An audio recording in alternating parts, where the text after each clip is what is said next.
Halo, perkenalkan nama saya Sarah Hanina Basa Sihombing. Saya mahasiswa S1 Ilmu Keperawatan dari Universitas Murni Teguh Medan.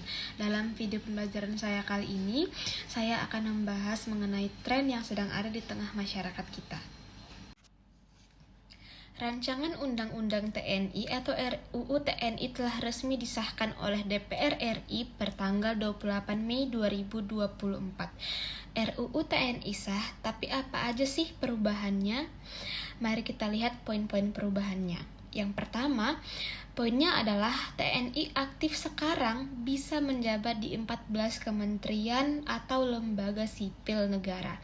Yang tadinya harus mengundurkan diri dulu atau pensiun dulu baru boleh menjabat di kementerian atau lembaga sipil, sekarang boleh selagi masa aktifnya juga, yaitu artinya boleh double job.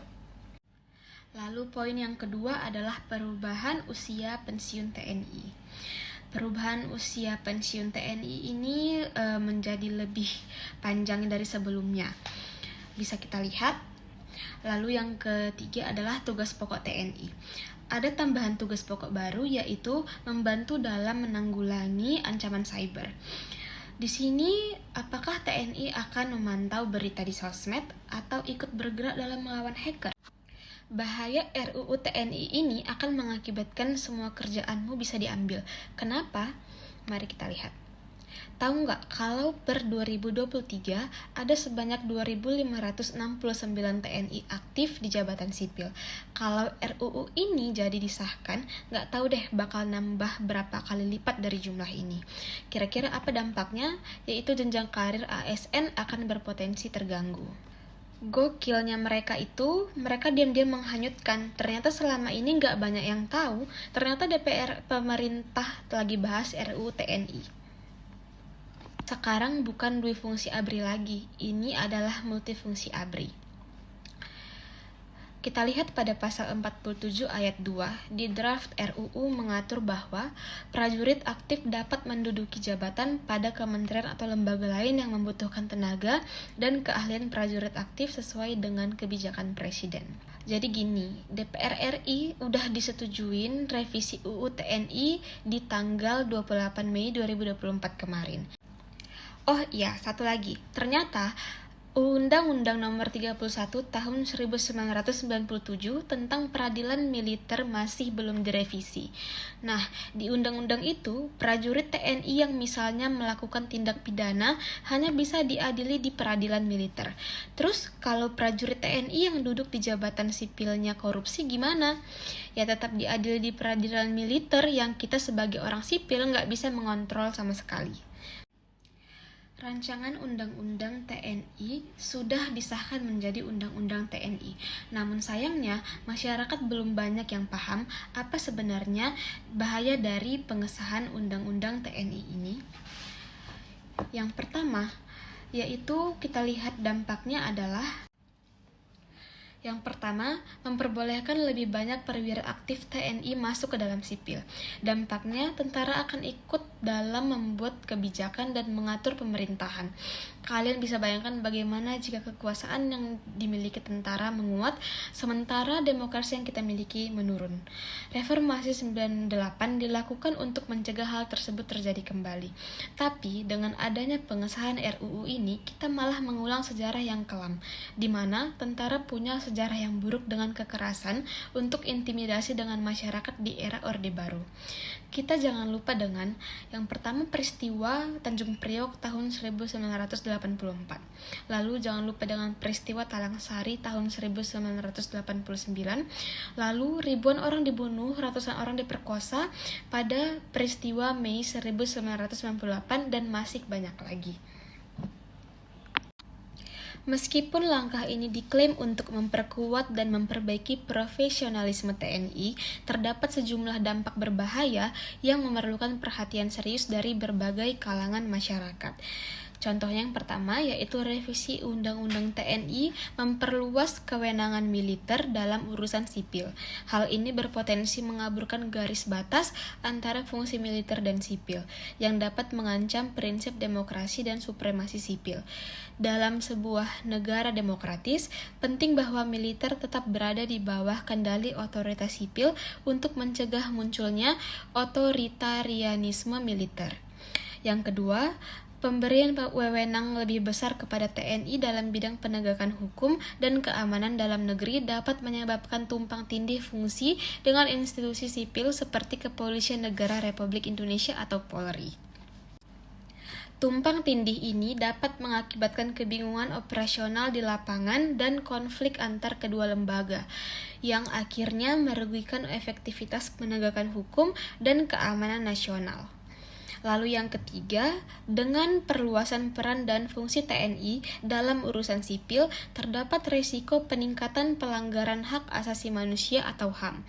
Sejarah menunjukkan bahwa militer yang diberi kewenangan berlebih dalam urusan sipil seringkali terlibat dalam kasus-kasus pelanggaran HAM, baik melalui tindakan represif maupun melalui penggunaan kekuatan yang berlebihan. Keempat, dampak dari revisi Undang-Undang TNI ini dapat memicu ketidakstabilan politik. Kehadiran militer yang terlalu kuat dalam urusan politik dan sipil dapat mengganggu stabilitas pemerintahan yang demokratis dan memperburuk polarisasi di masyarakat. Keterlibatan militer dalam politik domestik juga berpotensi mengurangi kepercayaan publik terhadap lembaga-lembaga negara. Terakhir, revisi Undang-Undang TNI dapat mempengaruhi hubungan Indonesia dengan negara-negara lain, khususnya yang memiliki perhatian besar terhadap isu-isu demokrasi dan hak asasi manusia. Negara-negara mitra internasional mungkin menilai langkah ini sebagai kemunduran dalam reformasi militer dan demokrasi di Indonesia, yang dapat berdampak pada kerjasama internasional di berbagai bidang, termasuk ekonomi dan keamanan. Secara keseluruhan, meskipun revisi Undang-Undang TNI bertujuan untuk memperkuat peran dan kapasitas militer Indonesia, berbagai dampak negatif yang potensial memerlukan perhatian dan evaluasi lebih lanjut untuk memastikan bahwa perubahan ini tidak mengorbankan prinsip-prinsip demokrasi, supremasi sipil, dan hak asasi manusia yang telah lama diperjuangkan oleh bangsa Indonesia. Mungkin ada yang berpikir, tapi kan bagus kalau militer mendominasi di Indonesia. Buktinya Cina, Vietnam, Filipina, mereka menjadi negara yang tertib dan disiplin. Seberapa yakin kalian bahwa Indonesia akan bisa seperti Cina, Filipina, dan Vietnam? Kalau pola pikir kita sama seperti negara-negara tersebut, sudah dari dulu negara kita ini sama majunya seperti mereka. Dan juga untuk kalian yang suka mempelajari ekonomi, perhatikan hal ini. Karena Indonesia akan kemungkinan besar mengalami inflasi. Kita melihat contoh kurs Turki yang mengalami penurunan saat duifungsi ABRI. Namun, hal tersebut dapat diatasi karena Turki merupakan negara independen, sementara Indonesia adalah negara dependen, yang dimana kita masih membutuhkan impor. Ketika kita masih terus melakukan pengadaan atau dominasi produk impor, atau kita mengimpor barang terus-menerus, hal tersebutlah yang dapat membuat kurs rupiah menjadi mata uang rendah dari beberapa tahun lalu. Dan hal ini juga dapat menyebabkan Indonesia terkena krisis moneter lagi. Sekarang, masyarakat pada rame-rame ngepost ini.